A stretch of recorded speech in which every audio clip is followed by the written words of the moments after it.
I believe that we are facing this pandemic of overweight and obesity because people don't know what they are doing. They are illiterate in the field of food providing. And that's what we have to see it as it is. That's what it is. We don't just talk about what is a healthy diet, what is good food, how can we teach people to eat better food. We have to teach people how to provide themselves with food, because any food is available 24/7, and people have to learn how to eat as little as possible but as much as necessary. And we have these new approaches of intuitive eating, and people say, yeah, just eat everything you want, and I hope they don't say don't eat everything you want all the time. So there should be some guidelines and some rules to follow. And they also say that diet culture is bad. I would agree, diet culture is a bad thing, because if someone is smoking, we say stop smoking, don't do this anymore, it's harmful to your body. But we don't have to smoke in order to survive. But with food, it's different. We have to eat to survive. So we're constantly having food around us, and we constantly have to think about food. And it's not right to say we have to eliminate certain food to eat healthy. That's not how it works. It's not a cigarette. We cannot eliminate certain foods. And that's what diet culture did or does. And that's why I'd say it's bad.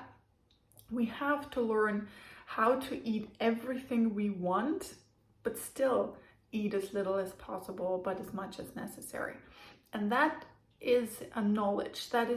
We should say it's a cultural technique. It's like reading and writing. And so far, we depend on our parents or what our culture shows us is the right thing to do. We should educate students in school. We should educate people in their houses or at schools, and truly teach them how to provide with food. It's a bit about cooking, it's a bit about rules, what to follow. And on the other thing, it's also how to make it as convenient as it is possible. Because when you cook, you have to be in the kitchen for at least 15-30 minutes. There's no way around that. But we're so wise and we're so skilled and we're so creative that we can come up with ideas to make it very convenient and to make it doable. So that's what I truly think, that people don't know what they're doing. They don't know what to eat. They think they have to eliminate certain foods to be successful with weight loss, but that's not the case. You have to understand that it's a balance you have to create with the food you eat. You cannot eat everything you want. And here's the thing, when my mother was a very young child and she visited her grandmother, she wasn't allowed to have like sausages on her bread if she already had an egg. All this protein was very rare and was very hard to get and was expensive. Nowadays, we have eggs, we have sausages, we have meat, anything is there, and it's cheap. So there are no limits. We have to establish limits by implementing rules. We must have rules to know what is enough and then stop eating there. It's on everyone personally, like everyone must find their way, and not everyone is going to follow those rules. But nowadays people don't have rules. They don't know how much to eat. That's the problem. So